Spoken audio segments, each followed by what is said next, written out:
our local community to Dr. Martin Luther King Jr. They were such good friends that she has a signed family Bible by him, and when Potter's Wax Museum was making the wax figurine of Dr. Martin Luther King Jr., they asked for her approval. Now, she said no several times because it wasn't quite right. They had to tweak it a few times to make sure that his nose, his mustache, his hairline, everything was just right. And when they did get it perfect, they say Mrs. Cora Tyson hugged that figurine, and then she cried. Everybody say, "Aww." Oh. I don't know, it's kind of quiet there in the back car. You guys all right? Yeah. Oh, okay. As we travel down the way here, I'm going to play for you a little part of one of Dr. Martin Luther King Jr.'s speeches in St. Augustine.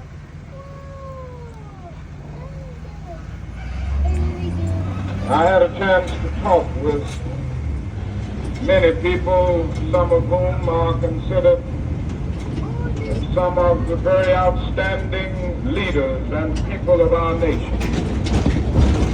I believe that I was uttering the truth when I said to them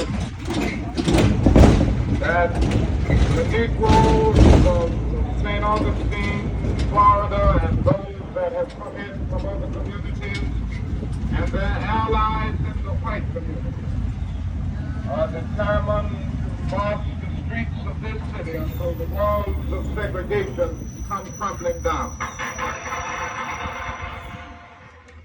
Left back behind us, that brick church was the St. Paul AME Church where that speech was held.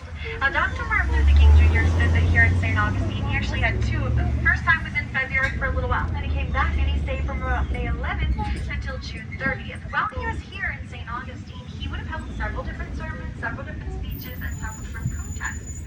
In front of us on the right-hand side on Lincolnville Museum and Cultural Center is where you'll find a vast array of St. Augustine's civil rights history, including all of St. Augustine's African history, going back to 1513 when the very first free African man by the name of Juan Garrido arrived here with Ponce de Leon. You'll also find tons of St. Augustine's history of the civil rights movement and all of the history of Fort Mose.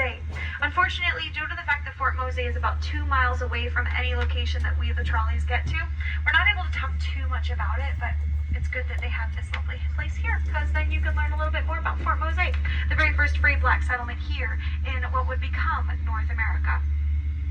If you decide to go inside, they are open at 1 o'clock. I believe it's $10 per person. I think for kids it's about $7.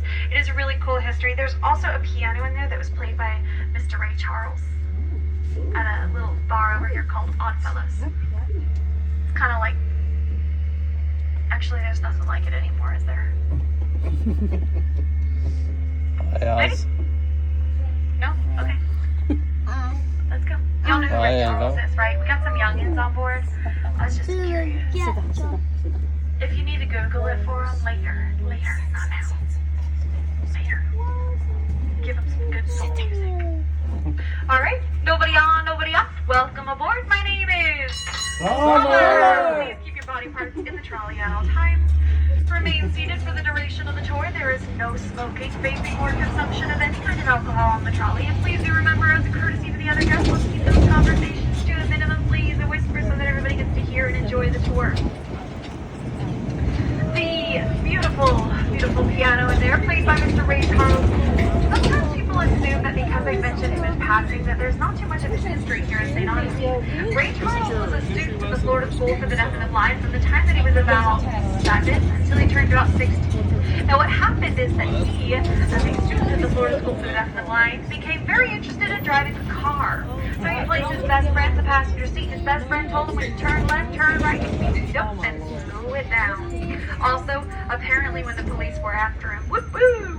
After that, Florida School for the Deaf and the Blind told him to hit the road, Jack. That's when he headed off to Georgia. Those are two of his songs, just in case you were wondering. On your left, this is the St. Cyprian's Episcopal Church. It's the oldest Episcopal church here in Lincolnville. It's a history going back to the 1890s. As we travel just a little further down here, it does get a little quiet to be respectful of the homeowners, so enjoy the silence for a few moments.